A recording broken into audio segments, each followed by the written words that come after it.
हाँ जी, हम लोग हैं भक्ति प्रकाश में। हम लोग हैं 240 पेज के ऊपर और हमारा जो आज का सब्जेक्ट है वह है उपनिषद सार।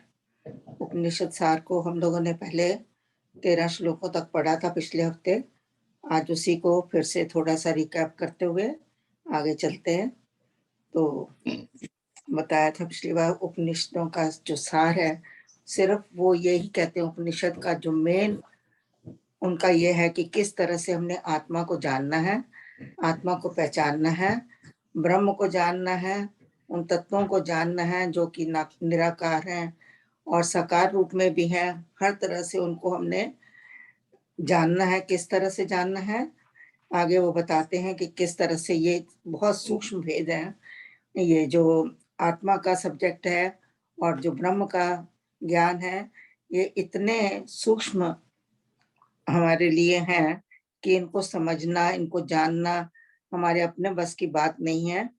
तो इसके लिए हमें क्या करना है वो आगे बताते हैं। अभी वो बता रहे हैं ऊपर में कि लखना आत्म तत्व को सूक्ष्म पाना भेद, हानि अविद्या अनर्थ की करना पढ़कर वेद। तो ये क्या करेंगे? कौन सा श्लोक है? ये दूसरा ही है अभी। अच्छा, दूसरा। ऊपर वाला। हाँ जी, वो कह रहे हैं, अभी हम रिकैप कर रहे हैं ना। हाँ जी, तो हाँ जी। हाँ जी, वो बता रहे हैं कि ये जो सूक्ष्म तत्व हैं इनको जानना आसान नहीं है, लेकिन इनको जानने के बाद क्या होगा कि हमारी जितनी भी अविद्या हमारे अंदर भरी हुई है और जिसको हमने अर्थों का अनर्थ किया हुआ है। हमने पिछली बार बताया था कि अविद्या क्या है।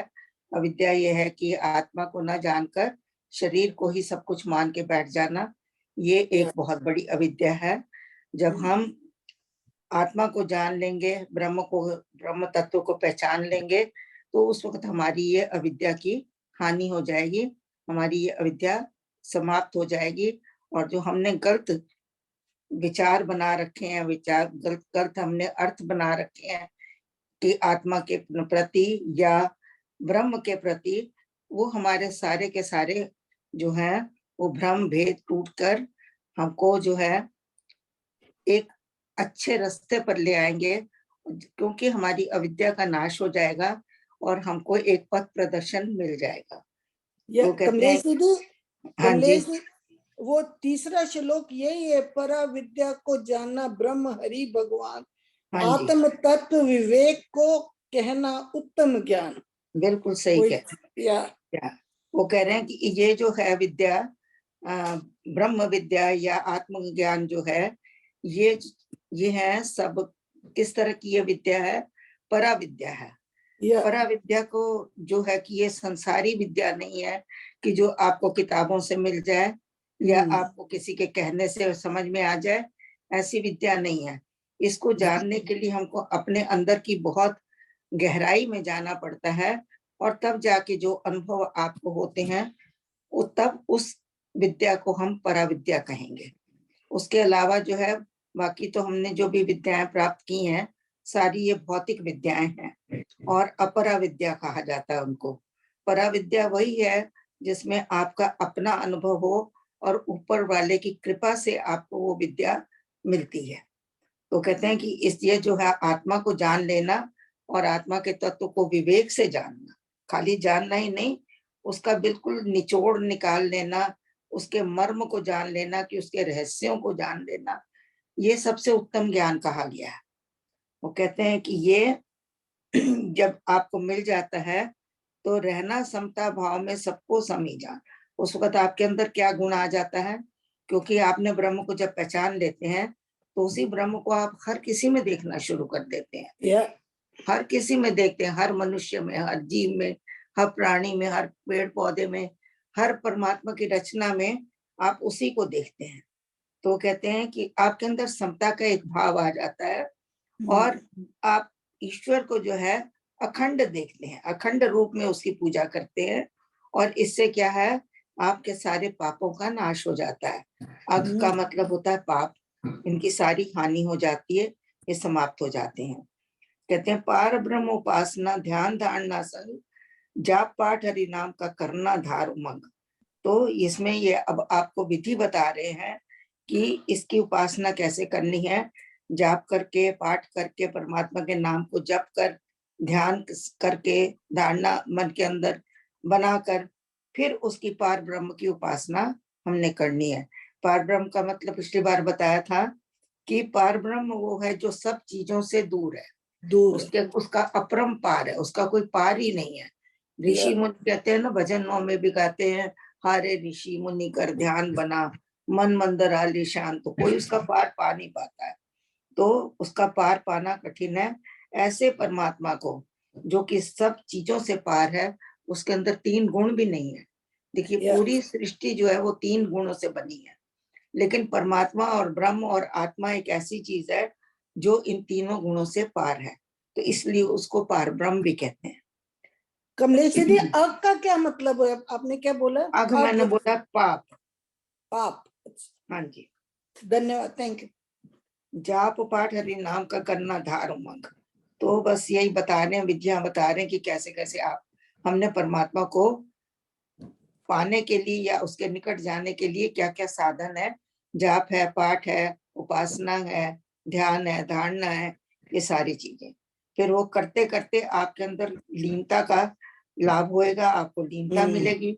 अनंत के साथ आप ज्यादा नजदीक होते जाओगे, उस परमात्मा के नजदीक होते जाओगे और मुक्ति आपको समीप आती दिखाई पड़ने लगेगी।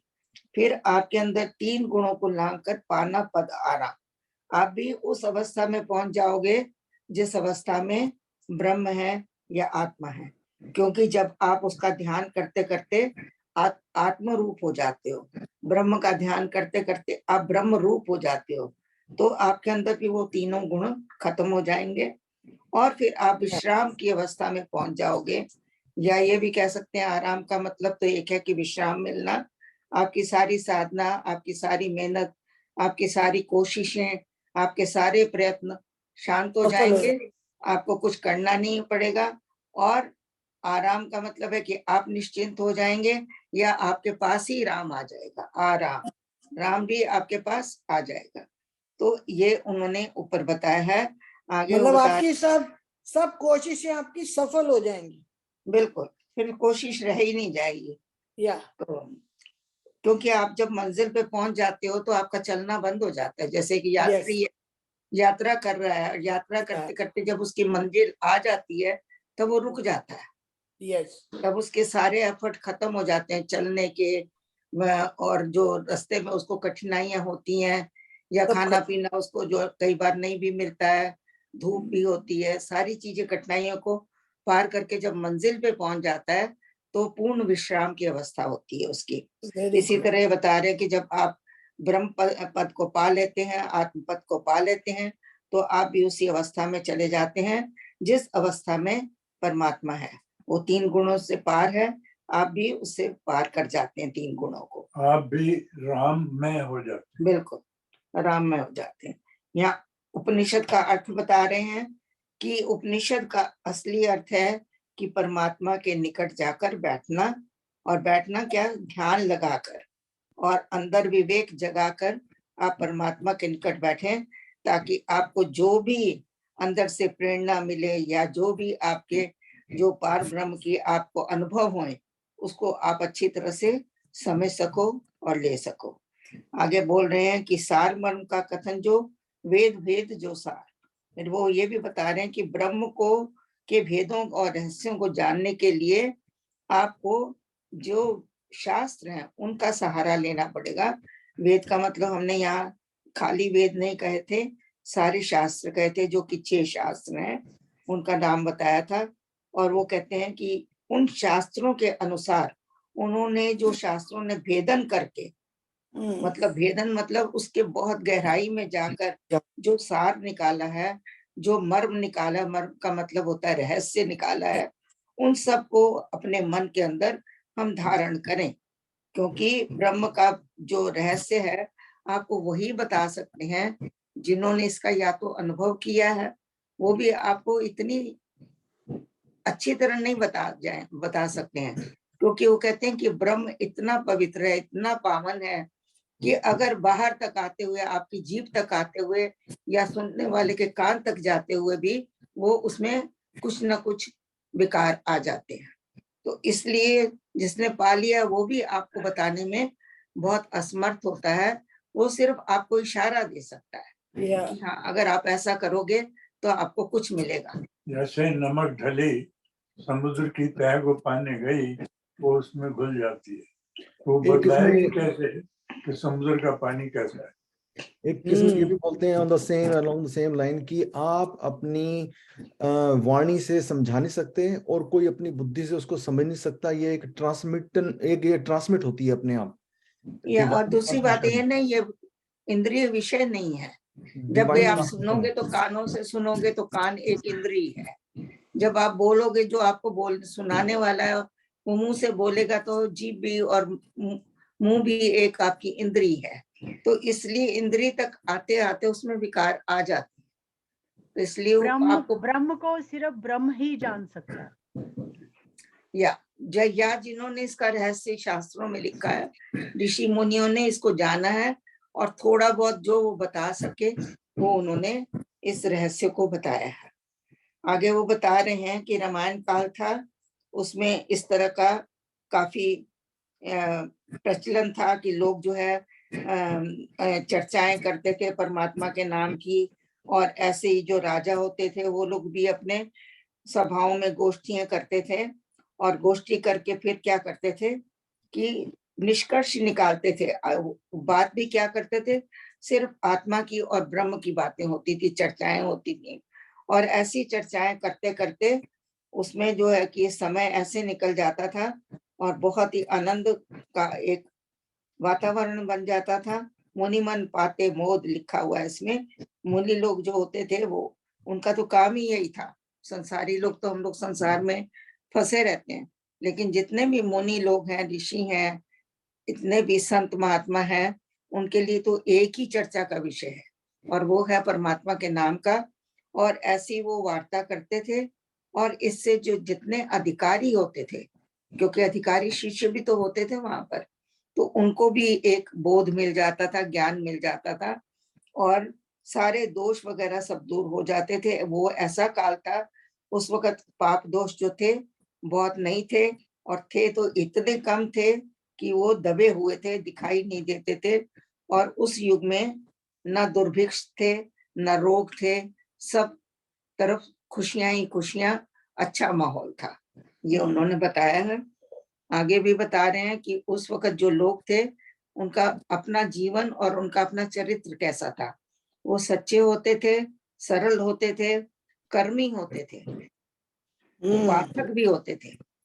और वो कर्मी और उपासक, देखिए दोनों लिखा है, उपासना में कर्म है और कर्म में उपासना है, दोनों एक दूसरे के साथ है। उन्होंने इसको अलग नहीं किया कि आप कर्म कर रहे हो तो उपासना नहीं कर सकते, या उपासना कर रहे हो तो कर्म नहीं कर सकते। तो कह रहे हैं कि उस वक्त जितने भी लोग थे, उनका चरित्र और उनका जीवन बहुत सरल था, बहुत सच्चे थे, लोग सीधे थे, अंदर बाहर से एक छल कपट का उनमें नाम निशान नहीं होता था। तो और वो उपासना करते थे और कर्म करते थे, और बैठते थे सत्संगों में। अपने भी संशय उनके तो होते ही नहीं थे, जो दूसरे लोगों के संशय होते थे उनका भी वो नाश करते थे और खत्म करते थे।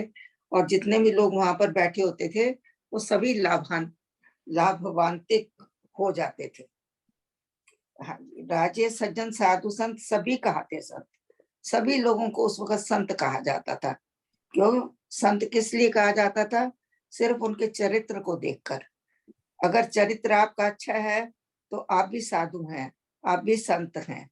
तो वही वो कह रहे हैं, उस वक्त जितने भी लोग होते थे वो साधु कहलाते थे।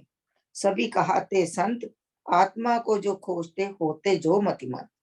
वो कहते हैं सिर्फ आत्मा को ही खोजते थे, उनका विषय एक ही होता था कि किस तरीके से हम आत्मा को जाने, कैसे हम आत्मा को पहचाने, और कहाँ तक, कैसे हम वहां तक पहुंचे। और वो मतिमंत मति होता है कि अपनी बुद्धि से, बुद्धि जो होती थी उनकी बड़ी शार्प होती थी, तीव्र होती थी, इसलिए उनको मतिमंत कहा। यहाँ तक हमने पिछले हफ्ते किया। हाँ जी, कुछ किसी को पूछना है या कुछ कहना है? नहीं तो आगे चले। Yeah, that's beautiful. Thank you, Kamlesh ji. You're welcome जी। कमलेश हाँ जी, आंटी आप पढ़ो। हाँ जी। हाँ जी। कर्म योग था भक्तिमय, धर्म सभी का एक, जाति भेद की भावना नहीं तब थी अनेक। एक धर्म को मानते, पूजन करते ईश, गीत नृत्य सुध्यान से ध्याते श्री जगदीश। हाँ जी, अर्थ तो इसका सरल ही है। वो कहते थे कर्म योग था भक्ति में। ये अभी हमने बात करी थी ऊपर भी कि वो जब भी कर्म करते थे उनके कर्म में ही भक्ति होती थी। हर काम को वो सच्चाई से करते थे और ये सोच के करते थे कि परमात्मा हमारे सामने है, वो देख रहा है, हमने कोई गलती नहीं करनी है। तो उनके कर्म में भक्ति थी और भक्ति में उनका कर्म भी था। एक ही उनका धर्म होता था, धर्म सभी का एक। क्या धर्म था कि हमने कर्म योग करना। कर्म योग और भक्ति योग ही उनका एकमात्र धर्म था। और दूसरा वो कह रहे हैं कि जाति भेद की भावना, उस वक्त जाति भेद नहीं होता था कि कोई ब्राह्मण है, कोई क्षत्रिय है, कोई शूद्र है, ऐसा कुछ नहीं था। जाति भेद की भावना नहीं थी तब अनेक, बिल्कुल वहां पर समाज में ये जाति भेद नहीं था। तो इसीलिए सारे लोग एक समान थे और एक ही जगह बैठते थे, एक ही चर्चा होती थी, एक ही जगह खाना पीना होता था। तो सबको, क्योंकि वो पहले कह चुके हैं कि वो सबको एक समान मानते थे। देखिए अभी हमने पीछे पढ़ा है ना कि चौथा दोहा जो था, रहना समता भाव में सबको समी जान। तो सबको एक समान समझते थे, इसलिए जाति भेद नहीं था। एक धर्म को मानते, पूजन करते ईश। अब वो कहते हैं एक ही धर्म था उनका। क्या धर्म था उनका? मानव धर्म, कि हम मनुष्य हैं, परमात्मा ने हमें मनुष्य बनाया है, तो हमें वही सब चीजें करनी चाहिए जो एक मनुष्य को शोभती हैं या एक मनुष्य के लिए ठीक है। तो इसी मानव धर्म को लेके भक्ति करते थे, उसी धर्म को लेकर वो कर्म करते थे और सब परमात्मा का भजन कीर्तन भी करते थे। कैसे करते थे? गाकर करते थे, नाच कर करते थे, ध्यान लगाकर करते थे। हर तरीके से वो परमात्मा को रिझाने की कोशिश करते थे और एक धर्म को मानते हुए कोई उनके अंदर भेदभाव नहीं था, सबको समान समझते थे और ध्याते श्री जगदीश। जगदीश का मतलब होता है जगत का ईश, जगत का पालनहारा, जगत का रक्षा करने वाला, जगत का ईश। उसकी वो उपासना करते थे। कोई देवी देवताओं की उपासना नहीं होती थी कि आज इस देवी का व्रत कर लो, कल उस किसी और देवता का कर लो। एक ही उनका जगदीश था, अखंड था, अखंड परमात्मा और साकार निराकार हर रूप में उसी को देखना। सृष्टि के अंदर हर चीज उसी के रूप में थी। यही सब उन्होंने इसमें बताया हुआ है कि किस तरह का जीवन था उस वक्त और लोग क्या करते थे। हाँ जी। अगर हम लोग क्लासिकल डांस की तरफ थोड़ा सा भी ध्यान दें तो हमें इसका पता चलेगा कि उन सब डांस क्रियाओं में भी भक्ति झलकती थी। हाँ जी। तो इसका ये मतलब नहीं कि नृत्य करके भक्ति नहीं कर सकते हैं। भक्ति के कई साधन हैं, आप गाकर भी कर सकते हैं, नाच के भी कर सकते हैं, ध्यान लगा के भी कर सकते हैं, चलते फिरते भी कर सकते हैं, नाम जप के भी कर सकते हैं। तो वही अनेकों अनेकों रूप है भक्ति करने के। तो यहाँ पर 15वां श्लोक खत्म होता है। अगर किसी ने कुछ आगे जोड़ना हो तो बोलें। Usha aunty 16 and 17। भक्ति सुशक्ति दोनों में होते अति प्रवीण, वीर धीर बल बुद्धियुत कभी न होते दीन। मन मंदिर में राधते नारायण सब सार, ध्यान सुनाम उपासना करते धैर्य धार। हाँ जी, तो आगे उन्हीं के देखिए पिछले हम लोगों ने अध्यायों में ज्ञानी की चर्चा पड़ी थी। अब यहाँ पर वो बता रहे हैं ज्ञानी की, तो पिछले जो हमारा भक्ति योग था और या कर्म योग था उसमें हम लोगों ने ज्ञानी की लक्षण पढ़े थे। तो यहाँ पर वो बता रहे हैं कि जो ब्रह्म ज्ञानी हो जाते हैं या जो आत्मज्ञानी हो जाते हैं उनका जो है विवरण यहाँ पर चल रहा है। तो बता रहे हैं कि उनके अंदर क्या होता है, वीर धीर बल या नहीं ऊपर भक्ति सुशक्ति दोनों में होते अति प्रमेय, कि ऐसे जो भक्त होते हैं जो परमात्मा की भक्ति करते रहते हैं या आत्मा को जानने का प्रयत्न करते हैं, उनके अंदर शक्ति भी उतनी ही प्रबल होती है जितनी भक्ति होती है। दोनों का उनके अंदर प्रभाव होता है, भक्ति का भी और शक्ति का भी। और इन दोनों को लेकर वे जब चलते हैं तो हर कार्य में वो सफल भी होते हैं, होते अति प्रवीण, वो इन दोनों चीजों में निपुण होते हैं। खाली भक्ति नहीं करते हैं, शक्ति भी होती, भक्ति शक्ति दोनों का जोड़ है। वीर धीर बल बुद्धि युक्त कभी न होते दीन। तो ऐसे क्योंकि परमात्मा के जो गुण हैं वो, क्योंकि वो सर्वशक्तिमान है, तो जैसे जैसे उसकी तरफ हम बढ़ेंगे हमारी चेतन शक्ति में भी उतनी ही शक्ति भी साथ में भक्ति के साथ। बिल्कुल सही कहा, बिल्कुल ठीक है। हाँ जी, जो गुण परमात्मा के हैं वो आपके अंदर भी आने शुरू हो जाते हैं। हाँ जी, उसी तरह जैसे समता हर तरफ से, बिल्कुल हर सारे गुण धीरे धीरे उतनी ही मात्रा में आते हैं जितनी हाँ जितनी जी, भक्ति बढ़ती जाती है। आपके अंदर दया भाव आएगा, आपके अंदर करुणा आएगी, आपके अंदर नम्रता आएगी, आपके अंदर बहुत सारे गुण आ जाते हैं जो परमात्मा के गुण हैं। आप हर जगह उसमें देखने लगते हो परमात्मा को ही। तो उसकी सृष्टि में आप देखते हो कि एक कीड़े के अंदर भी वही है और एक फूल के अंदर भी वही है, एक पेड़ के अंदर भी वही है, एक पर्वत के अंदर भी वही है। तो आपको कहीं भेद दिखाई देता ही नहीं है। तो जैसे जैसे हम शास्त्रों के ये वचन पढ़ रहे हैं वो हम अनुभव में हम उसको महसूस करेंगे और देखेंगे और बिल्कुल हाँ। तो ऐसे जो मनुष्य होते हैं वीर होते हैं, धीर होते हैं। धीर का मतलब होता है धैर्य वाले होते हैं, बल वाले होते हैं, बुद्धि से उनके अंदर प्रबल तेज होती है। तो उनके अंदर ये सारे गुण हैं। ये भी वीरता एक गुण है, धीरता भी एक गुण है, बलवान जो होना और बल का आपके अंदर होना वो भी एक गुण है। सारी ये जो चीजें हैं वो उनके अंदर होती है, जिससे वे अपने आप को कभी भी छोटा नहीं महसूस करते। ये नहीं कहते कि हमारे पास कुछ नहीं, हम दीन है। दीन का मतलब यहाँ है कि अपने आप को किसी चीज की कमी नहीं महसूस होती उनके अंदर। वो अपने आप को भरपूर मानते हैं, दीन नहीं मानते।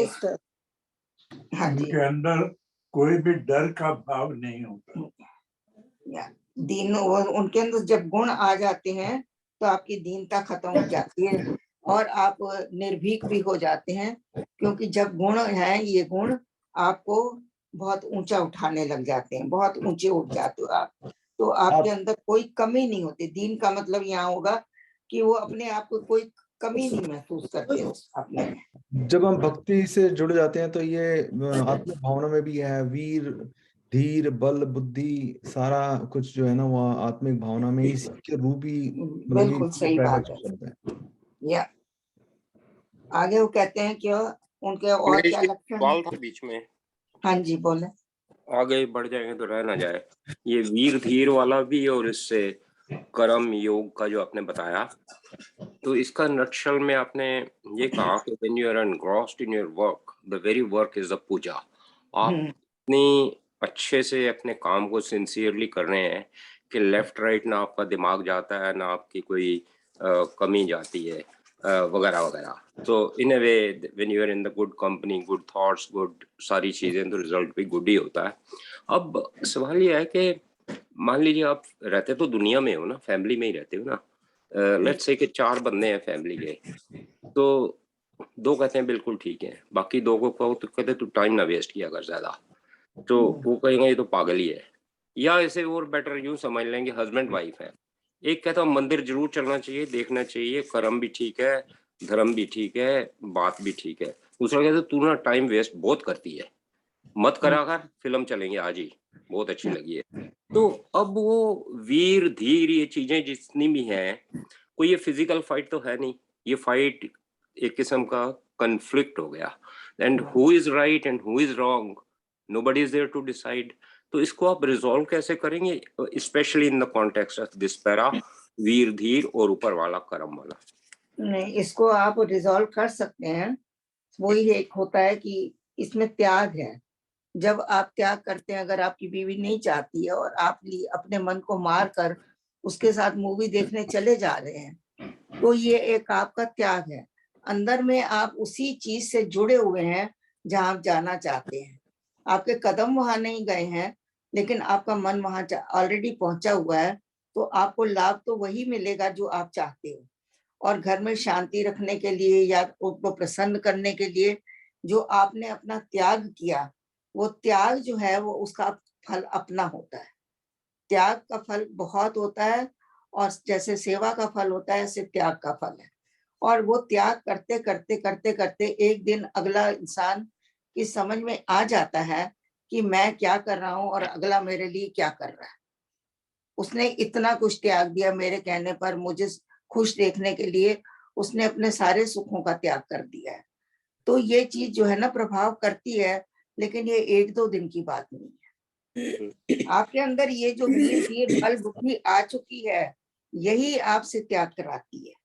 बिना इसके आप त्याग भी नहीं कर पाओगे, क्योंकि आप वीर बन चुके हो। आप उस परिस्थिति को संवारने की कोशिश कर रहे हो, बिगाड़ने की कोशिश नहीं कर रहे हो।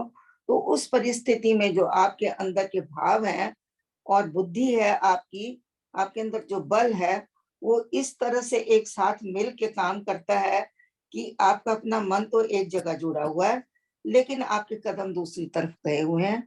और उसमें जो है कि आपने एक कंप्रोमाइज करके घर में एक अच्छा वातावरण क्रिएट किया। जहां तक मैं ऐसा समझती हूँ। आप लोग अपना पॉइंट रखिए, अगर किसी को कुछ कहना है तो। इसी का एक दूसरा रूप है एक्चुअली, ये तो होगी फिल्म की बात। एक हो गई, एक हस्बैंड या वाइफ जो है वो सुबह 5 बजे उठ के पूजा करना चाहता है, और उसका स्पाउस बोलता है कि नहीं, 5 बजे इज टू अर्ली, हम लोग आज सैटरडे है या संडे है, हम लोगों ने लेट तक सोना है, या व्हाटएवर द रीजन। पर ये जो वीर धीरता आ जाती है, जिसकी प्रायोरिटी बदल जाती है, जिस वो कहता है कि नहीं, मेरी प्रायोरिटी है ही नहीं आलस की, और उसकी प्रवृत्ति में ही नहीं आलस होना होता है, क्योंकि वो भक्ति शक्ति में इतना लीन हो जाता है। वो तो उठता है, वो तो 5 बजे उठता है, और 5 बजे उठ के बैठता है। कुछ टाइम बाद ऐसा होता है कि जो स्पाउस होता है, वो जो बोल रहा होता है कि नहीं मेरे को आलस में, मेरे को सोना है अभी भी, वो भी थोड़े टाइम में ऐसा हो जाता है कि इतना प्रभावित हो जाता है कि वो भी उठ के 5 बजे बैठता है। वही मैंने कहा है ना कि उसमें बदलने की शक्ति आपके अंदर, वो शक्ति आ जाती है कि आप दूसरे को बदल सकते हो। बदल, एक्चुअली ये ना, ये वाला वर्ड आंटी थोड़ा सा क्रूड वर्ड है, बदल सकते हो। वो क्या होता है कि इतना आपके अंदर प्रकाश आ जाता है, या इतनी आपके अंदर वो आ जाती है कि वो दूसरा उसके अंदर इतना रम जाता है कि वो खुद ही बदल जाता है। मतलब कि नहीं, वही तो मैं कह रही हूँ कि वो आप आपके व्यवहार से वो बदलता है। तो ये व्यवहार जो है आपके अंदर बदलने की शक्ति पैदा कर देता है। तो ये आप नहीं बदल रहे हो, देयर इज नो मैं और नो इंद्रिया इन इट कि आप उसको पकड़ के बदल रहे हो। ये आपका व्यवहार, आपकी मानसिक अवस्था जब उसको प्रभावित करती है, तो इंसान के अंदर बदलाव आ जाता है। पर हमारे को जो हम लोग जिसमें वीर धीरता आ जाती है, उसको बिल्कुल वीर धीरता होनी चाहिए। वो अगर डामाडोल है तो फिर मामला गड़बड़ है। और कई चीजें ऐसी भी होती हैं कि मेरे को अगर कंप्रोमाइज करना है, तो मैं फिल्म जा रहा हूं, तो हो सकता है कि इतना महीन धागे होते हैं कि मैं भी फिसल जाता हूँ उस दुनियादारी के अंदर। हम लोग भी उस दुनियादारी में फिसल सकते हैं। तो अपने आप को इतना वीर धीर होकर चलना है कि मेरे को फिसलना भी नहीं है, और अपनी शक्ति भक्ति से उस दूसरे स्पाउस को भी अपने साथ ले जाना है। विपिन जी, ये अपनी कहानी बता रहे हो? मैं एक्चुअली कोई विपिन जी, किसी को जानता हूँ, उसकी कहानी बता। नहीं, अपनी। इसमें मैं एक चीज जोड़ना चाहता हूँ। ये जो है ना, ये डिपेंड करता है कि अपनी प्रेरणा, मोटिवेशन, इन दो चीजों के ऊपर बहुत डिपेंड करता है कि हाउ यू मोटिवेट योरसेल्फ और आपकी प्रेरणा कहाँ से आ रही है, अंदर जो एक मूड होता है, क्योंकि ये हर एक की ना सिचुएशन डिफरेंट है, कोई क्षिप्त अवस्था में है, कोई मूड अवस्था में है, कोई विक्षिप्त अवस्था में है, उसको हर एक की अपनी अपनी अवस्था है, अपने अपने स्तर है। कोई जागृत अवस्था में रहता है, कोई स्वप्न की अवस्था में रहता है, और फिर कोई सुषुप्त, मतलब कि ये सारा ज्ञान इंद्रियों, ये इंद्रियों का चक्कर है सारा, मन बुद्धि चित्त अहंकार, ये अंतःकरण हमारा जो है किस स्थिति में है और उसको किस तरह से हम जानते हैं एक दूसरे को, और इसका स्तर क्या है, उसका स्थल क्या है। चेतना का भी स्थल होते हैं। इसके तरह where do we live on the first floor, second floor, third floor, और we are living in a basement. Where do we live, that is the question of our स्थिति, जिसको कि हमें जानना है, जिसको हमें पहचानना है। इसका जो है बहुत फर्क पड़ता है कि हाउ डू, हम किस स्तर पे हैं, हम क्या पोजीशन में हैं। आपने ठीक बोला अंकल, और इसमें ये भी एक चीज ऐड करना चाहता हूँ। जैसे हम लोग अभी 10 बजे का प्रोग्राम करते हैं, कुछ स्पाउस इंटरेस्टेड होते हैं, कुछ लोग नहीं भी इंटरेस्टेड होते हैं। तो हमारे को धीरता दिखा के अगर हम बैठे हुए हैं तो एक टाइम ऐसा आता है कि यस, दूसरा स्पाउस भी आके बैठने लग जाता है, वो भी सुनने लग जाता है, उसको भी ध्यान लगने लग जाता है। तो ये चीजें हमारे को वीरता और धीरता रखनी चाहिए। तो आंटी 17 है नेक्स्ट ईयर। दूसरा मैं ये भी कहना चाहती हूँ कि ये वीर धीर जो है एक दिन में आप नहीं बन जाते हैं, नहीं बन जाते। ये भी एक बहुत बड़ी साधना है। ये प्रोसेस है गुण ये। कभी आपके अंदर आते हैं जब आप धीरे धीरे लेवल जो आपने बताए हैं, एक लेवल से आप दूसरे पे जाते हो, दूसरे पे तीसरे पे जाते हो, तब ये गुण आपके अंदर आते हैं और पकते हैं। पकने का मतलब ये होता है कि वो स्थिर रहते हैं, नहीं तो आए और निकल भी जाते हैं। कि आपके अंदर अभी तो बड़ी भारी वीरता आई, पता चला अभी और कोई एक इंसिडेंस ऐसा हुआ, वो सब गायब हो जाती है। ये उसकी स्थिरता भी होनी चाहिए जो गुणों की। तो ये जो स्तर आप बता रहे हैं ये ठीक है, लेकिन ये सब बहुत धीरे धीरे अपने आप आते जाएंगे। उसमें आपको जानने की अवस्था नहीं होती कि आप विक्षिप्त में अवस्था में है या क्षिप्त अवस्था में है। ये फिर एक ना और लंबा और ज्ञान का विषय हो जाएगा, जो कि हम सबकी समर्थ से अभी बाहर है। ये नहीं है कि आगे हम नहीं समझ पाएंगे, हम उसको समझ पाएंगे, लेकिन अभी जो है यह है कि हमको ये समझ के चलना है कि सबसे आसान तरीका क्या है। ये साधना धीरे धीरे करते करते करते करते आप एक धीरे धीरे चलने की स्थिति में आते हो। फिर एक अवस्था आती है कि जब आप चढ़ने की स्थिति में आते हो। पहले तो बच्चा जब खड़ा होता है तो खड़ा होता है, बैठने से खड़ा होता है, खड़ा होके फिर वो खड़ा होने से पहले भी वो रिड़ता है, जमीन क्रॉल करता है, क्रॉल करने के बाद खड़ा होता है, खड़ा होने के बाद फिर क्या करता है, चलता है, बार बार गिरता है, फिर एक अवस्था आती है कि वो स्थिर हो जाता है खड़ा होके चलने में। तो यही अवस्थाएं एक साधक की भी है। धीरे धीरे रे मना धीरे ही सब कुछ होए, माली सींचे सो गणा ऋतु आए फल होए। बिल्कुल सही। या 17 नंबर आंटी। हाँ जी। मैं पढ़ूं? मन मंदिर में राधते नारायण सब सा। हाँ जी सॉरी, अब 16 हो गया हमारा, है ना? I'm sorry, मैं थोड़ा सा out of the track. 17 aunty हम लोग उसका 17 का वो कर रहे हैं हम लोग। अच्छा, व्याख्या नहीं हुई हाँ है जी, ना? व्याख्या नहीं की है जी। अच्छा, हाँ जी। मन मंदिर में राधते नारायण सब सार। वो कहते हैं कि भक्त के लक्षण ही एक तरह के हैं कि वो भक्त जो है अपने मन के अंदर, मन के मंदिर में, मन के अंदर में परमात्मा का ध्यान करता रहता है, उसका नाम जप करता रहता है, उसी का ही गुणगान करता रहता है। तो यहाँ वो बता रहे हैं कि किसकी पूजा, किसका ध्यान करता है? नारायण, जो नर है, नरों का रक्षक है, नरों का पोषण है। जैसे पहले हमने जगदीश पढ़ा था, अर्थ वही है नारायण का भी, वो जगत का ईश था। ये नरों का, नर मतलब मनुष्यों का पालन पोषण करने वाला, जिसको आप ब्रह्मा विष्णु महेश तीनों कह सकते हैं, उसको वो पोषण भी करता है, जन्म भी देता है, संहार भी करता है। इसी तरह नारायण, जो भी परमात्मा के गुण जिसके अंदर है, या वो नारायण की ही पूजा करेगा। तो वो कह रहे हैं कि किसको वो ध्याता है अंदर में मन मंदिर में? उस नारायण की पूजा करता है कि जो सबका रक्षक है, सबका पालक है और सबका सार भी है।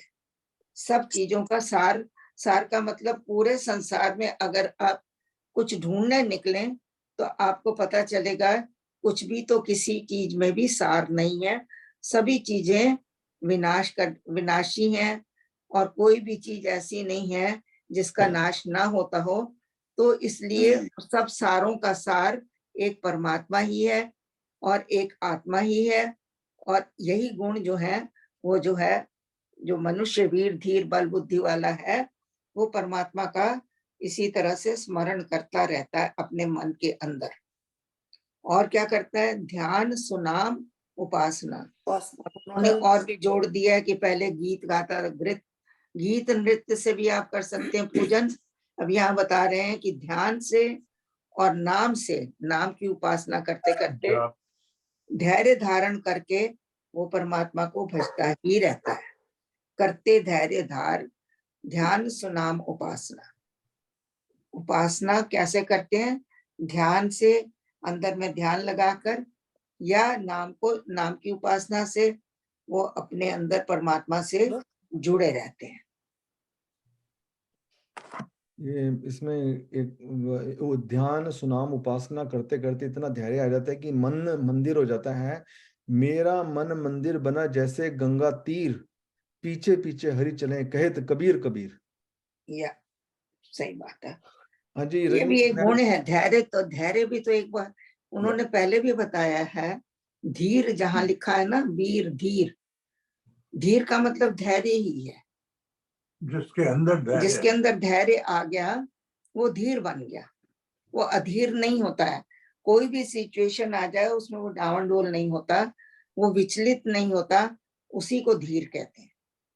और धैर्य को करेज भी कह सकते हैं। क्या कह सकते हैं? करेज। धैर्य को करेज नहीं, करेज अलग है ना, यहाँ करेज शब्द ठीक नहीं बैठता है। धैर्य या वो उसके अंदर जो धैर्य में स्थिर हो जाता है उसको धीर कहते हैं। तो ऐसे धैर्य को धारण करके जो है वो परमात्मा के भजन से जुड़ा रहता है। या उतार चढ़ाव से उसको कोई असर नहीं होता। वही बात है ना, परिस्थितियां बदलती रहती हैं। हाँ, लेकिन वो एक धीर बनकर उनसे निकल जाता है, क्योंकि उसके अंदर धीर में अधीरता नहीं होती कि अभी होना चाहिए। वो इंतजार करता है कि अभी ये वक्त आएगा, निकल जाएगा तो फिर सब ठीक हो जाएगा। पेशेंस बढ़ती जाती है। पेशेंस बढ़ जाती है। इसको आप पेशेंस कह सकते हो, करेज नहीं कह सकते हो।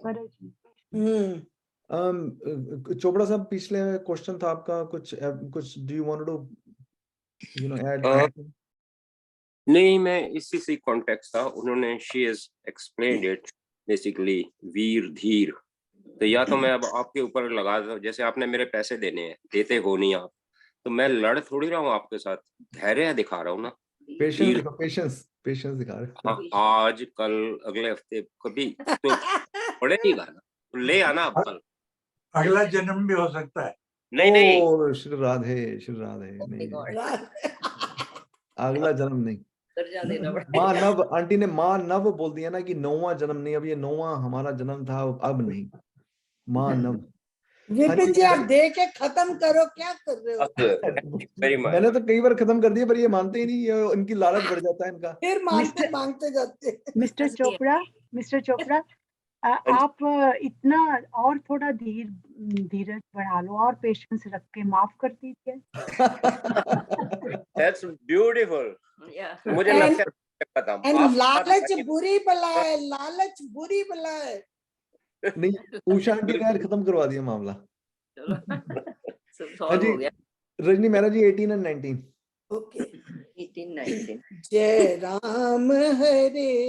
जय राम हरे भव भय भंजन भगवान हरे। जय राम हरे भव भय भंजन भगवान हरे। लखते लीला अलख की उत्तम पावन धाम, भीतर सूर्य चांद सब तारा गण अभिराम, नाना खेल अभय के अगम्य अगम्य नाना रूप सुरंग, नाना लोक सुनभ विमल, नाद सुरों के संग, जय राम जय जय राम। आगे वो बता रहे हैं कि लखते लीला अलख की। अब वो अंदर में जब चले जाते हैं, ध्यान में उतरते हैं और गहराई में जाते हैं ध्यान की, तो अंदर उनको क्या दिखाई देता है? परमात्मा की लीला दिखती है। और कैसी लीला? अलख की। उसकी लीला देख रहे हैं जो दिखाई कहीं नहीं देता, उसकी लीला आपको अपने अंदर दिख रही है। अलख मतलब जो दिखाई ना दे, उसकी लीला आपको अपने अंदर दिखती है। और आपको उसके पावन धाम में, उसके पवित्र एक धाम में आपको प्रवेश मिलता है, उत्तम पावन धाम, उसके वहीं पर आपको लीलाएं दिखती हैं। जब तक ये अलख मतलब अलख मतलब जो दिखाई ना दे। हाँ जी, अ माने नो, अ माने नो, लख माने जो दिखाई देता है। Thank you. जो दिखाई नहीं देता उसको अलख कहते हैं परमात्मा को। Thank you. लखना आगे लिखा हुआ, पहले लिखा है लखते। लखते मतलब दिखाई देती है। किसकी लीला दिखाई देती है? जो स्वयं अलग है, जो स्वयं तो दिखाई नहीं देता लेकिन उसकी लीला चारों तरफ है। वो स्वयं नहीं है लेकिन फूलों में भी वो है, पेड़ों में भी वो है, पर्वतों में भी है, नदी नालों में भी है। तो वो तो नहीं दिखाई दे रहा लेकिन उसकी लीला में वो खुद रमा हुआ है। तो इसके लिए हमको दिव्य चक्षु चाहिए, ऐसी दृष्टि चाहिए जिससे कि हम उसकी पहचान कर सकें। तो अंदर में वो उनको सूर्य दिखते हैं, चांद दिखते हैं, तारे दिखते हैं। और तारा गण का मतलब ताराओं का समूह, जो अनेक अनेक तारे हैं। तारा एक नहीं है, वो गण है। गण का मतलब एक झुंड के रूप में, एक समूह के रूप में।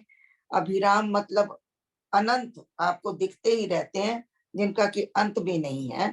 तो कहते हैं ऐसे जब आप उपासना करते करते ऐसी अवस्था में आपको पहुंच जाते हैं, तो ये साधक की एक अंदर की अवस्था का वर्णन है कि आप लीला देख रहे हैं परमात्मा की, और उसकी लीला जो कि कहीं स्वयं नहीं दिखता है, आप उसके पावन धाम में पहुंचे हैं। और अंदर में आपको सूर्य चांद सबके दर्शन हो रहे हैं। आपको एक अलग ही एक वातावरण आपको मिलता है। बाहर की दुनिया से हटकर आप अंदर की दुनिया में चले जाते हैं। यस।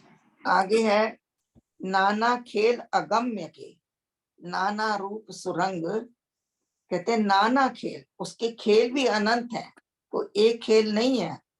देखिए आकाश में उसके तरह तरह के ग्रह हैं, तरह तरह के मंडल हैं, तो बहुत अनंत अनंत तरह के लोक हैं। तो ये कहते हैं कि पृथ्वी पर देखिए तो उसके क्या खेल है, उसकी रचना को आप देख के अंदाजा लगा सकते हैं। पृथ्वी के नीचे के भी लोक हैं, जहां पर कि हम लोगों को इतना पता नहीं है, लेकिन उसकी जो रचना है और उसके जो खेल है वो अगम्य है। वो स्वयं कहीं नहीं जा रहा, लेकिन अगम्य का मतलब यही है जहां कोई पहुंच नहीं सकता है। वो आपको ध्यान की अवस्था में उन सब चीजों का अनुभव करा देता है। ये परमात्मा के ही खेल है, इसलिए यहाँ अगम्य शब्द परमात्मा के लिए लिखा गया है कि वो जो जिसके समीप भी कोई नहीं पहुंच सकता है, जहां तक हमारी बुद्धि, मन, बुद्धि, चित्त, अहंकार किसी का भी प्रवेश नहीं है, क्योंकि वो परमात्मा अगम्य है। और वो कह रहे हैं लेकिन उसके जो रूप है, उसके जो रंग है वो अनेक है। नाना रूप सुरंग, उसके रूप अनेक हैं, उसके रंग अनेक हैं, हर चीज में उसका रंग है। सुंदर रंग, सुंदर। तुम्हारी सोच से बाहर है वो, बिल्कुल सोच से बाहर है। अगर आपने उसको देखना है तो अंदर जाइए, अंदर अपने अंदर बैठ के मन मंदिर में उसके दर्शन कीजिए, वो आपको जो दिखाए आप उसका आनंद लीजिए। तो कहते हैं कि वो अंदर में उसके अपने खेल खेल रहा है, बाहर प्रकृति में वो खेल रहा है, लेकिन उसके लिए भी नेत्र चाहिए, उसकी लीला को देखने के लिए, उसके मर्म को समझने के लिए, उसके सार को समझने के लिए भी एक आपको एक अलग दृष्टि चाहिए, अलग दृष्टि चाहिए। उस दृष्टि से ही आप सब में उसको देख सकते हैं। अगर हमारे पास वो दृष्टि नहीं है तो हम उसको नहीं देख सकते हैं। तो अंदर बाहर तो रमा हुआ है, वही है, उसी के रूप है, उसी के रंग है सब जगह पर, लेकिन वो है खुद अगम्य है, वो खुद कहीं नहीं जा रहा है। तो कह रहे हैं कि नाना लोक सुनभ विमल, अंदर में आप उसके कई लोकों के दर्शन करोगे। अनंत अनंत लोक है, कोई पितृ लोक है, कोई सूर्य लोक है, कोई आपका पृथ्वी लोक भी है हमारे, और पितृलोक भी हैं, कई कई सारे लोक हैं, या चंद्र लोक भी है। तो इस तरह के तरह तरह के अंदर लोक हैं, उनको आपको दर्शन होंगे। और आपका जो चित्त है, मन चित्त रूपी जो नभ है, नभ क्या मतलब होता है? आकाश। आपका जो चित्त है वो एक आकाश की तरह बन जाएगा, जहां आप उसकी लीलाएं देख सकते हैं। सुनभ विमल, जैसे उसको चिदाकाश बोलते हैं, चिदाकाश। हाँ, चिदाकाश कह सकते हैं। और वो इतना विमल हो जाता है कि उसके अंदर कोई आपको, जैसे बाहर के आकाश को आप देखते हो तो कभी आपको उसमें कालापन दिखाई देता है जब बादल आ जाते हैं, कभी उसमें लाली आ जाती है, कभी उसमें नीलापन होता है, तो कभी अलग अलग तरह। तो वहां वो कह रहे हैं कि अंदर का जो हमारा चिदाकाश है वो बिल्कुल विमल होता है, एकदम शांत, एकदम साफ, जिसमें कि आप उसके सारी लीलाओं के दर्शन कर सकते हैं। कैसे कर सकते हैं? नाद सुरों के संग, अंदर नाद भी आपको सुनाई पड़ेंगे। जो म्यूजिक, जो संगीत, जो किसी भी यंत्र से ना बजता हो या किसी भी आघात से ना बजता हो, जैसे कि किसी भी स्वर यंत्र को बजाते हैं तभी आवाज निकलती है, तबले के ऊपर आप जब थाप देते हैं तो आवाज निकलती है, हारमोनियम को आप पंप करते हैं, उंगलियां रखते हैं तो आवाज आती है। लेकिन अंदर में जो संगीत है वो इन सब चीजों से पार है, वहां नाद है जिनको कोई बजा नहीं रहा है, लेकिन वो सुरों के साथ बज रहे हैं, तो उनका आप आनंद लेंगे। अगर आप अंदर की अवस्था में पहुंचते हैं तो उन चीजों को आप अनुभव कर सकें। अनाहत नाद, हाँ जी, अनाहत कह सकते हैं उसको। आंखें मूंद के सुनिए सितार, राम राम सुमधुर सितार। अनाहत का भी मतलब होता है अनमत होगा, कि जिसको कि कोई आघात नहीं किया गया, जिसको कोई छुआ गया नहीं है, कोई उसको मारा पीटा नहीं गया, और बिना आघात के जो आपके अंदर संगीत बज रहा है उसको अनाहत कहते हैं।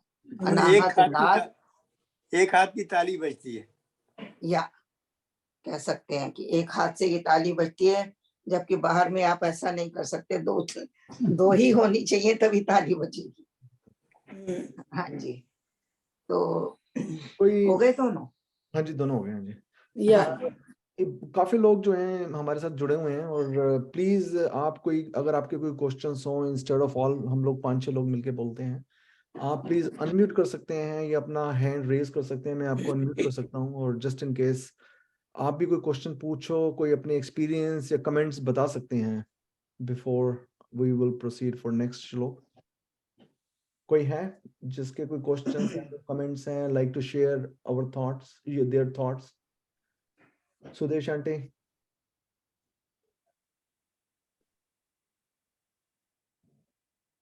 ठीक है, I mean by all means you can unmute. अगर आपको अभी इस समय कोई क्वेश्चन नहीं है या कोई क्वेश्चन या कमेंट्स नहीं है तो please you can unmute any time. Kiran aunty, 20 and 21। हाँ जी, जय सिया राम। ऋषि जन जपते नाम को, धुन में रह एकांत, सुनते वाणी अलख जो, परा नाम की संत, सूर्य लखते ईश जो, है तेजो भंडार, ज्योतिर्मय जगदीश जो, सर्वसार का सार, ज्योतिर्मय जगदीश जो, सर्वसार का सार। जैसे जैसे ऋषि जन जपते नाम को, धुन में रह एकांत।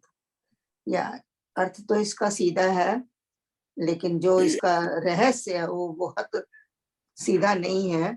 वो कह रहे हैं कि जो ऋषि जन होते हैं वो जब नाम को जपते हैं तो अपनी धुन में रहकर एकांत में बैठकर परमात्मा के नाम की ध्वनि लगाकर अपने अंदर की तरफ जाते हैं।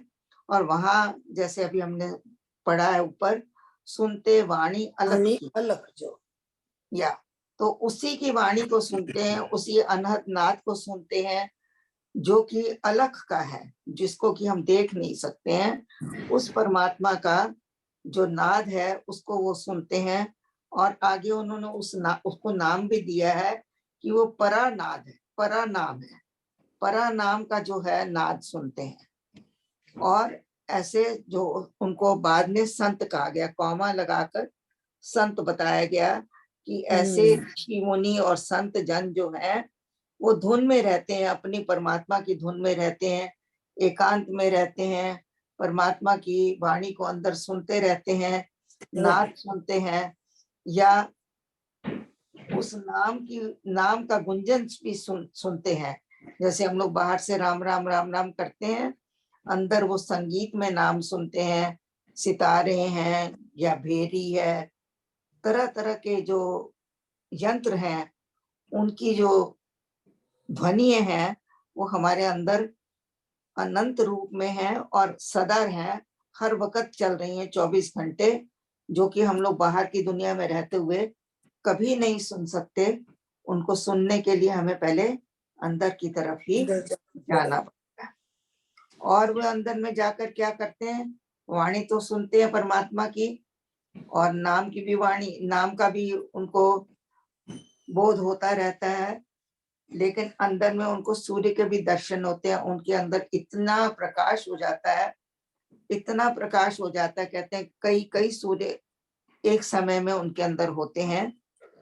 और उस सूर्य को देखते हैं वो, जो कि तेज का भंडार है। वही सूर्य जो है वही तेज हमको देता है, तो उस तेज के भंडार को वो अपने अंदर देखते हैं। जैसे हम बाहर के सूर्य को देखते हैं, उसी तरह वो अपने अंदर सारे सूर्य, चंद्रमा, तारे, ये सब पूरी लीला अंदर की तरफ देखते हैं।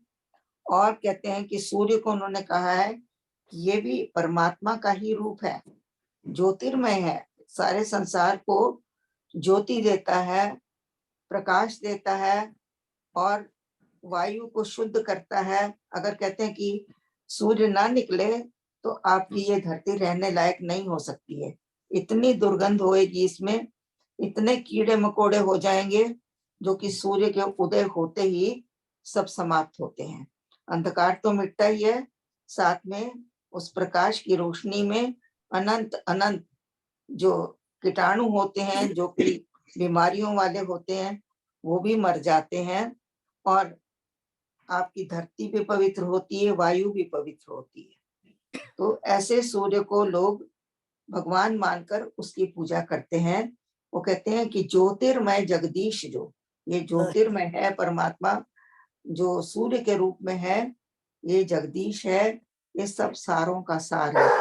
तब ये भी एक परमात्मा का ही एक रूप, साक्षात रूप, सब सारों का सार रूप हो जाते हैं ये। हाँ जी, ये आदित्य उपासना। आदित्य किसको कहते हैं? सूर्य को ही कहते हैं। जैसे सूर्य को, वैसे सूर्य के कई नाम हैं। रवि है, जैसे सूर्य है, आदित्य है, सविता है, ये सारे सूर्य के ही नाम हैं। तो वो कह रहे हैं कि ये आदित्य उपासना करते मुनि मन लाए। ये सूर्य की उपासना करते हैं वो, ऐसे मुनि मन अपने मन के अंदर सूर्य को ही प्रकाशित करते हैं, उसी के का ध्यान करके अपने अंदर जाते हैं और वही प्रकाश वो अपने अंदर देखते हैं। जैसे कि आपने अपने अधिष्ठान में भी देखा होगा कि एक सूर्य बना हुआ है, ज्योतिर्मय स्वरूप, उसी का ध्यान करके हम उसको अपने अंदर ले जाने की कोशिश करते हैं, वही रूप हम अपने अंदर देखते हैं।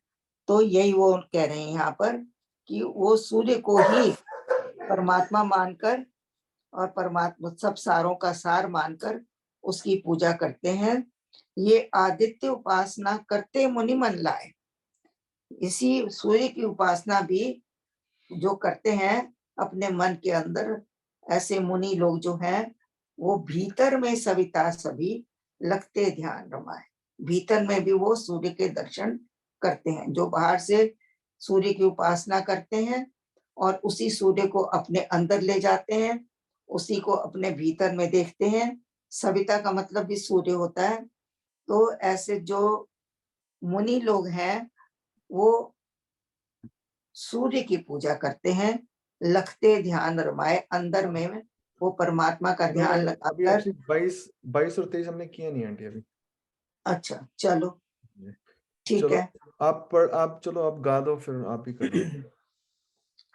ये आदित्य उपासना करते मुनि मन लाए, भीतर में सविता सभी लगते ध्यान रमाए। वह सूर्य है सर्व का सबको देवे ज्योत, आदित्य विद्युत में हरि वही ओत है प्रोत। बस यही वो बता रहे हैं कि वो सूर्य की उपासना के बारे में ही बता रहे हैं कि सूर्य की उपासना करते करते अंदर में भी वो सूर्य के ही दर्शन करते हैं और सूर्य के दर्शन करके अपने जो है ध्यान में सूर्य को ही एक तरह से स्थिर कर देते हैं। जैसे हम अपने अंदर अपने अधिष्ठान को स्थिर रखने की कोशिश करते हैं कि वो हमारी आंखों से ओझल ना होए, इसी तरीके से जो सूर्य की पूजा करते हैं वो सूर्य को अपने सम्मुख रखकर उसी पर ध्यान रमा कर रखते हैं, क्योंकि वो सूर्य है सर्व का सबको देवे ज्योत। क्योंकि वो सूर्य से ही सारा संसार चल रहा है, वो सबको प्रकाश दे रहा है। आदित्य विद्युत में हरि वही ओत है प्रोत। आपके जो सूर्य के अंदर है, सूर्य की शक्ति में, विद्युत माने जो शक्ति है परमात्मा सूर्य की, उसमें परमात्मा ही ओत प्रोत है, उसमें रचा हुआ है, रमा हुआ है और वहीं पर सब घुला मिला हुआ है। तो अगर आपने दर्शन करने हैं परमात्मा के तो आप सूर्य में भी कर सकते हैं। इसका अर्थ ये है। हाँ जी। Anyone like to put any comments? ये इन्होंने जो बताया अभी, ये ऐसे हमारे स्वामी जी ने अपने अमृतवाणी में तो एक जो उनका मंत्र है गायत्री मंत्र की तरह ही है, परमात्मा श्री राम परम सत्य प्रकाश रूप लिखा। प्रकाश रूप, प्रकाश रूप का मतलब यही है ज्योतिर्मय जगदीश। बिल्कुल प्रकाश रूप का मतलब ये सूर्य में, इसमें सूरज भी आए थे और आदित्य वगैरह, ये सब जो है पूरा ब्रह्मांड। वैसे भी कहा हुआ है हमारे शास्त्रों में, वेदों में, यथा ब्रह्मांडे यथा ब्रह्मांडे यथा पिंडे। जो ब्रह्मांड में है वही हमारे पिंड में भी है। इसका पूरा दृश्य, जैसे ये हमारा शरीर जो है ये विश्वेश्वर है, और जो जैसे कहते हैं ना सृष्टि और व्यष्टि, इसमें इसी का परमात्मा का स्वरूप बताया हुआ है। जो वैसे तो कहते हैं कि परमात्मा की भक्ति करने के लिए उसकी महिमा का, जितना हम महिमा के लिए उसका गान करेंगे उतना तुम आप उससे जुड़ते जाएंगे परमात्मा के ज्ञान से, या परमात्मा की विद्युत शक्ति जो है, या सूरज की विद्युत शक्ति या परमात्मा की विद्युत शक्ति है, जो उससे हम जुड़ते जाएंगे। जितनी हम उसकी महिमा गाएंगे उतना उतना हम उसके करीब जा सकते हैं। और जप का मतलब है जप, और परमात्मा का मतलब यही है कि हम जितना जप और ध्यान करते हैं उसमें हमारा मन निर्मल होता है। मन निर्मल होने के से हम जो है निर्मल मन ही उसके परमात्मा के करीब हो सकता है।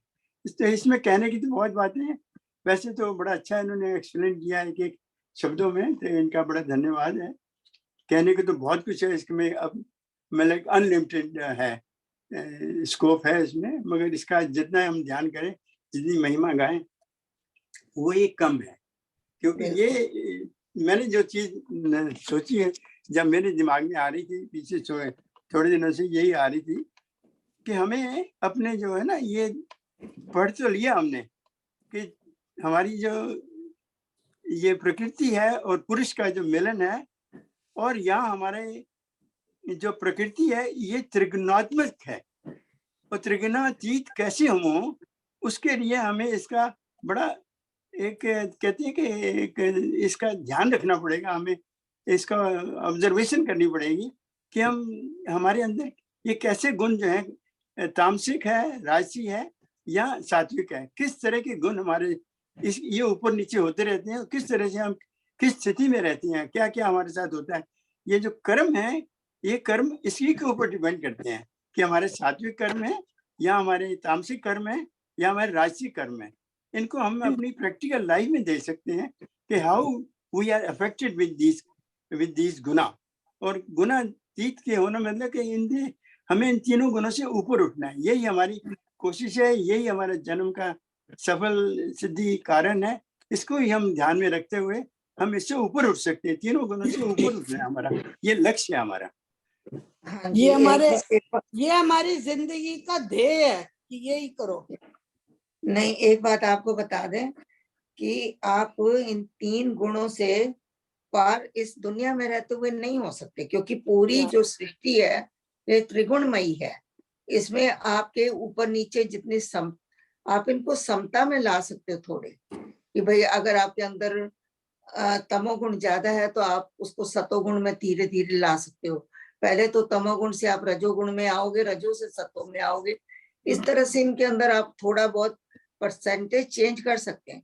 लेकिन अगर आप कहें कि हम 3 गुणों से पार हो जाएं, तो उसकी केवल केवल केवल एक ही विधि है कि उसको आप अपने अंदर जाएं और उस अवस्था तक पहुंचे जिस अवस्था की हमने अभी बात की है। उस अवस्था में पहुंचकर आप एक अनुभव कर सकते हैं, लेकिन बाहर आते ही फिर आप उसी त्रिगुणमयी सृष्टि के ही एक भाग होते हैं, उससे आप बच नहीं सकते। सृष्टि में रहते हुए आप त्रिगुणमयी सृष्टि में ही हो, उससे आप अलग नहीं हो सकते। उसके लिए आपको अनुभव करना है, तो थोड़ा टाइम आप जब भी अंदर बैठोगे उसका अनुभव कर सकते हो, बस समता में ला सकते हैं। हाँ समता। जी। और अगर त्रिगुणातीत होना ही है तो राम में विलय ही आपको त्रिगुणातीत बना सकता है। Anyone else like to put any comments, questions? एक सवाल था मेरा कमलेश जी, मैं ये कि हम तो समझ गए कि एब्स्ट्रैक्ट फॉर्म है इस चीज का। मान लीजिए कोई जिसे नहीं पता या नास्तिक है या जिसे इंटरेस्ट ही नहीं है, वो कहे तो फिर दिखाओ मुझे।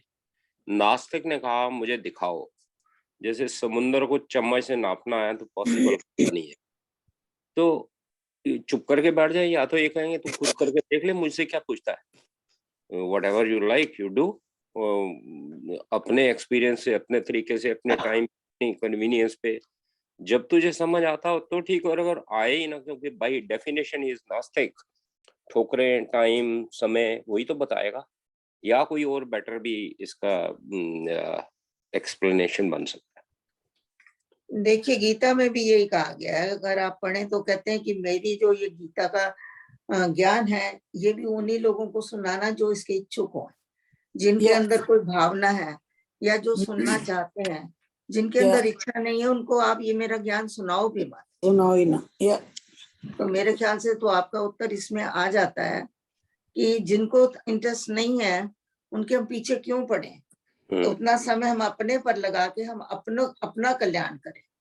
क्योंकि I think उनको अगर हम सत्संग में या सत्संग ही ऐसे नास्तिक लोगों को आस्तिक बनाने का कुछ, या जब उनका समय आएगा, जब उनके अंदर, क्योंकि हर किसी का समय नहीं होता है और उसके लिए एक प्रतीक्षा ही वर्ड कहा जा सकता है कि जब तक उनका समय नहीं आए तो आप उनको ज्ञान या ये सब चीजें दे नहीं सकते हैं। मैंने तो एक राधा स्वामी वालों की भी एक कहानी पढ़ी थी कि बहुत एक राधा स्वामी के गुरु जी के बहुत भक्त थे, बहुत ज्यादा भक्त थे। तो उनके एक मित्र थे, वो अपने गुरु जी के पास गए, कहते हैं कि जैसे आपने मेरे को ज्ञान दिया है, मेरे को मेरा जीवन सफल बनाया है, ऐसे मैं चाहता हूँ कि भाई मेरे मित्र का भी उद्धार होए, आप उन पर भी कृपा करो, तो उनको भी नाम दो। तो उन्होंने उसको बहुत समझाया, कहने लगे नहीं, आप जिद में ना पड़ो, अभी उनका समय नहीं आया। वो कहते हैं जी अगर गुरुजी आप ही ऐसा कह दोगे तो हम किसके पास जाएंगे। तो उसने बहुत इंसिस्ट किया, बहुत इंसिस्ट किया। तो जब उन्होंने बहुत इंसिस्ट किया तो उन्होंने कहा कि उसको, ये सच्ची बात बता रही हूँ जो मैंने खुद पढ़ी है, और उन्होंने ये कहा है कि ये आंखों देखी बात है। तो उन्होंने क्या किया कि उन्होंने कहा कि भाई तू मानता नहीं है, पर मेरी फिर तू एक बात सुन, मैं तो यहाँ रहने आया था 1 हफ्ता, लेकिन अगर तू मेरे को इस तरह से जबरदस्ती कर रहा है, मैं उसको नाम दूंगा, उसके बाद में मैं यहाँ रहूंगा नहीं, मेरे को उसी वक्त इस जगह को छोड़ के जाना पड़ेगा। तो उसने कहा कि ठीक है, वो मान गया। उसने कहा उसका कल्याण तो हो ही रहा है, आपका तो कल्याण हुआ ही हुआ है, तो चलो कोई बात नहीं, मैं तो एक अच्छा ही काम कर रहा हूँ। तो जी वो उस बंदे को लेके आया और नहा धो के वो बैठा, तो गुरुजी ने उसको मंत्र दे दिया।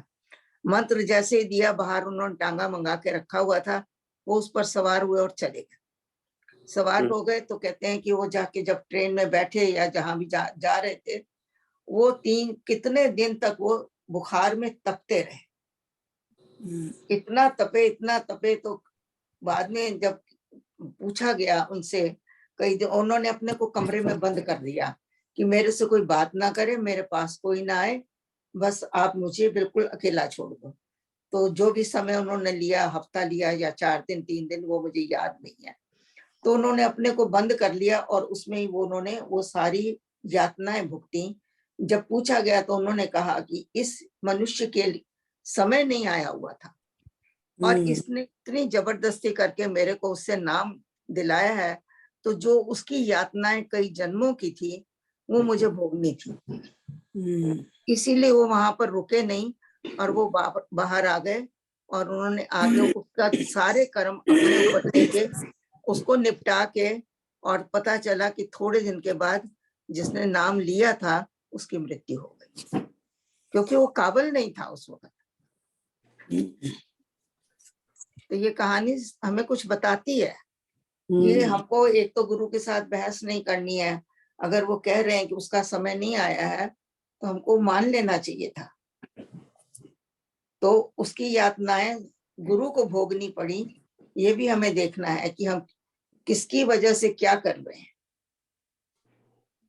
Very nice. और कमलेश दीदी आज मेरा भजन भी इसी के ऊपर है। क्या अच्छा। बात है, क्या बात है। तो भजन स्टार्ट करने से पहले एक बार एक थोड़ा सा और just want to share my thought. मैं एक्चुअली ये किसी ने मेरे को ये बड़े अच्छे वचन बोले थे तो मैंने वो नोट डाउन कर लिए थे, तो I just want to share before we start for the bhajan. Shri Ram शरणम संत मत पे आधारित है। संत मत में गुरु ही ईश्वर से मिलाने का मार्ग दिखा सकता है। मार्ग दिखा सकता है, वो मिला नहीं सकता, मार्ग दिखा सकता है।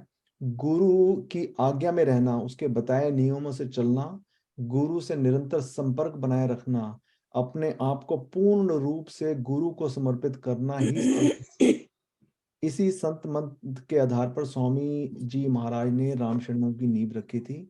श्री राम शरणम भाव में भक्ति की प्रधानता को सर्वप्रिय मानता है। निरंतर राम नाम का जाप करने से विद्युत धारा का संचार होता है। यह विद्युत धारा हमें अपने भीतर के विकारों को शांत करने में बहुत सहायक होती है। राम नाम की विद्युत धारा विकारों के शांत होने से मन निर्मल होता है।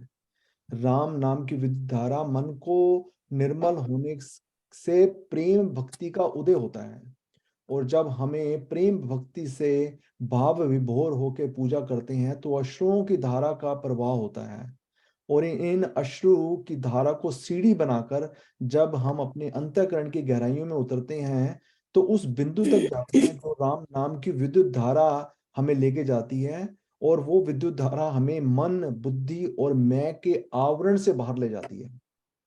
और बहुत निरंतर ऐसा करने से हम एक स्थित प्रज्ञा की स्थिति के अंदर आ जाते हैं। इसे ही स्थित प्रज्ञा बोला जाता है। तो ये I just want to share. बहुत बहुत धन्यवाद। आपने बड़ा अच्छा ये विवरण दिया है। बहुत अच्छा। Thank you, thank you. Good. Okay, Rani Mehra ji, भजन। Yeah. Just one second, one second, one second, one second, one second. हाँ जी, प्लीज गो अहेड। कोई समझे, कोई समझे, कोई समझे, भक्त सुजान राम नित कृपा करते हैं। प्रभु जी नित कृपा करते हैं। कोई समझे, कोई समझे, कोई समझे, भक्त सुजान राम नित कृपा करते हैं।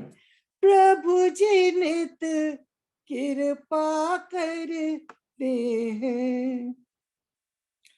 कभी कोमल हाथ प्रभु का, कभी बोझल हाथ प्रभु का, कभी कोमल हाथ प्रभु का, कभी बोझल हाथ प्रभु का, सब भांति करे कल्याण वो पग पग रक्षा करते हैं।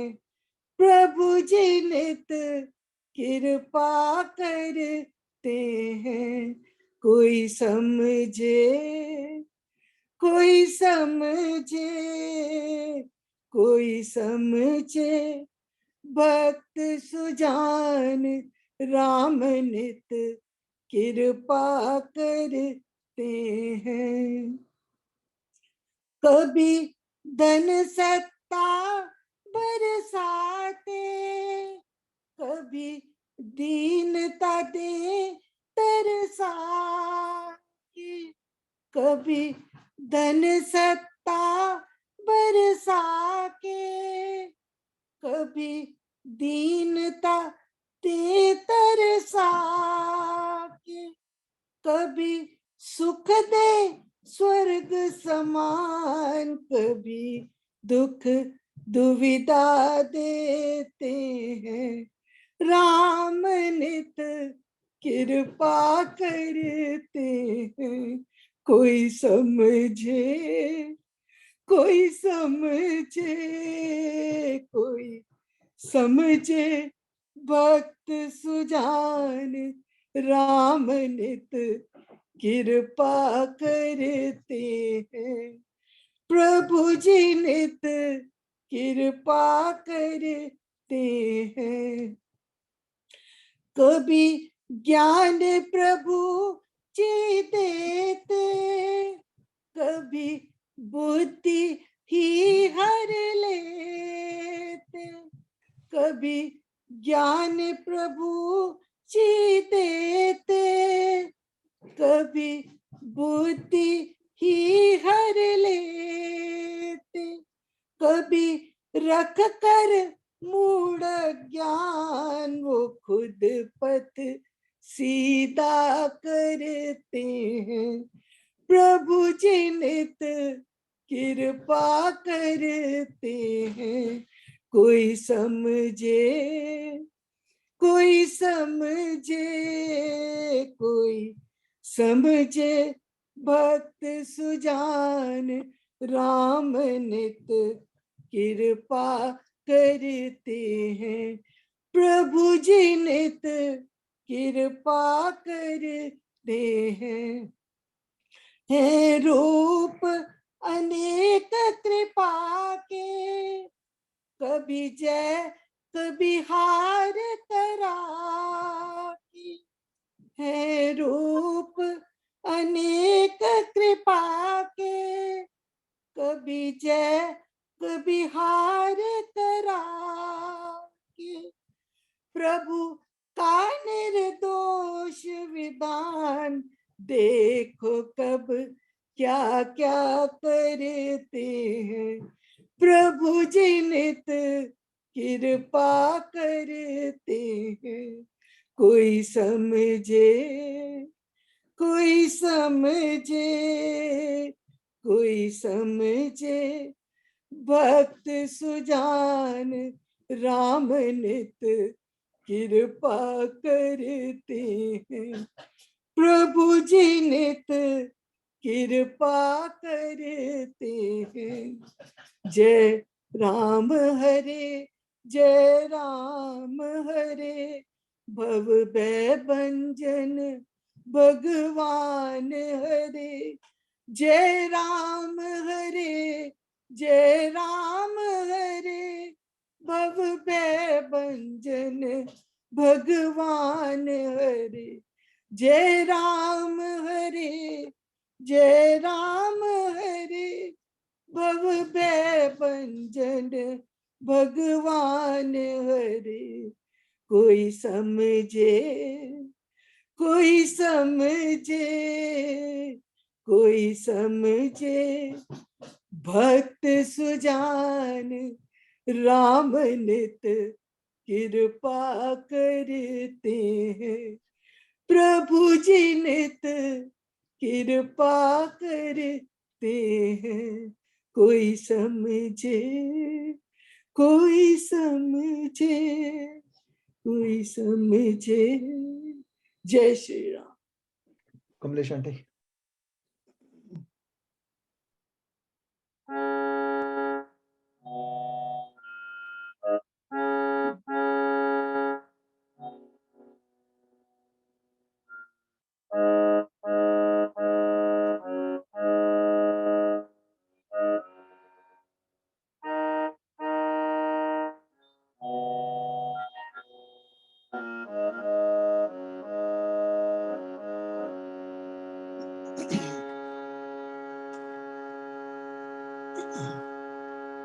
प्रीति लगी तेरे नाम की पल बिसरे नहीं प्रीति लगी तेरे नाम की पल बिसरे नहीं नजर करो अब मेहर की मुझे मिलो गोसाई नजर करो अब मेहर की मुझे मिलो गोसाई प्रीति लगी तेरे नाम की पल बिसरे नहीं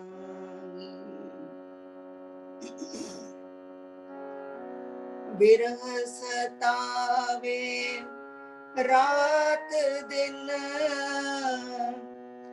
बिरह सतावे रात दिन जीव तड़पे मेरा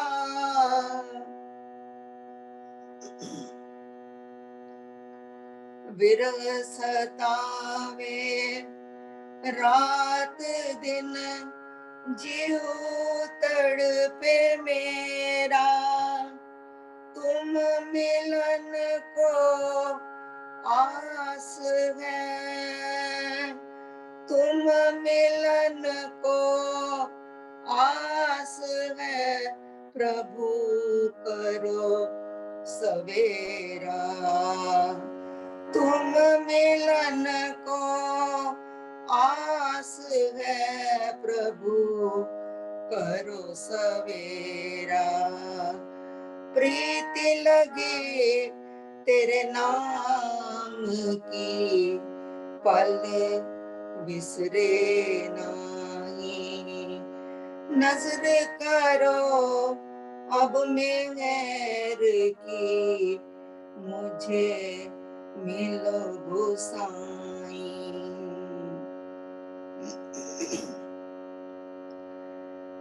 सखियों सुनो सहेलियों, पीड़ा विरह अपार। सखियों सुनो सहेलियों, पीड़ा विरह अपार। जाने जो अनुभव करे, वाजो देने हार।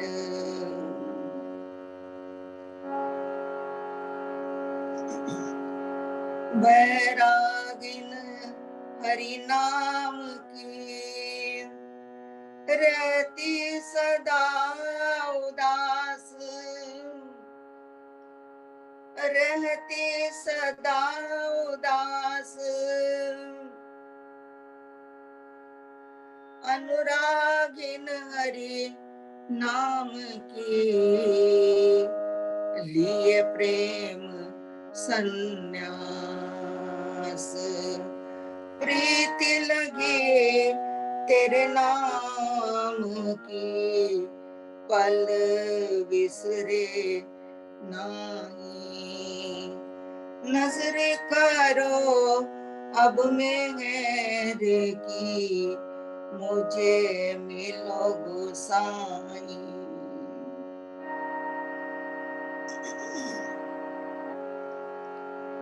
नैना तरसे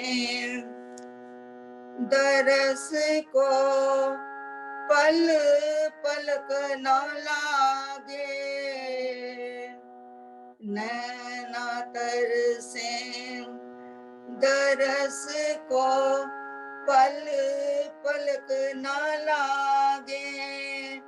दरस बंद दीदार को, निस्वासर जागे। प्रीति लगी तेरे नाम की, पल बिसरे नानी। नजर करो अब मेहर की, मुझे मिलो गोसाई। तेरे देव वियोग में, छीण हुए सब गात। सगे सभी फीके लगे, मात तात सुत भ्रात। हे मम मेरे देव जी, रहे वियोग न मूल। गाढ़ प्रेम से मैं मिलूं, तुझे भेद को भूल। तुझे भेद को भूल। प्रीति लगे तेरे नाम की, पल बिसरे नहीं। जो अब के प्रीतम मिले, करुण निमिष ना न्यारा। जो अब के प्रीतम मिले, करुण निमिष ना न्यारा।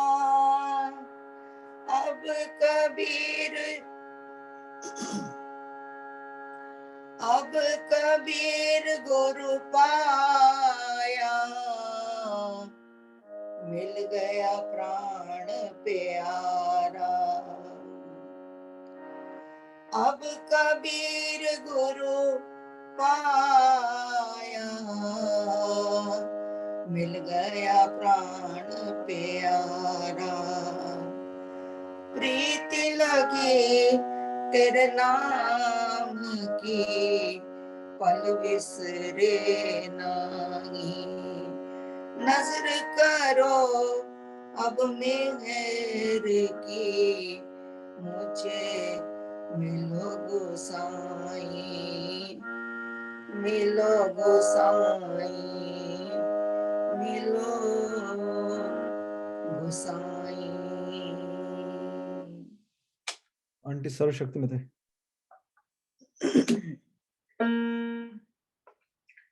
सर्वशक्ति मते परमात्मने श्री रामाय नमः। सर्वशक्ति मते परमात्मने श्री रामाय नमः।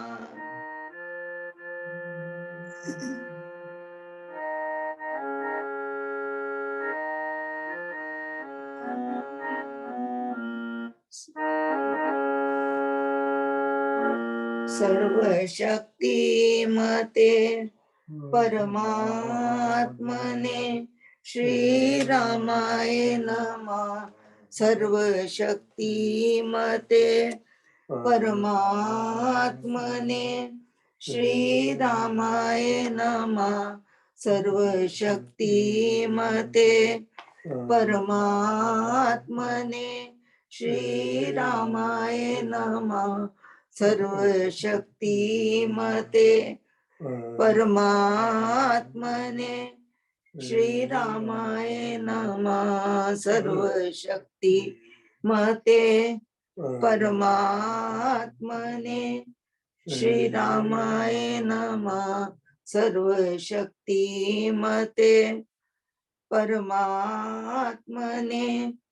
श्री रामाय नमः।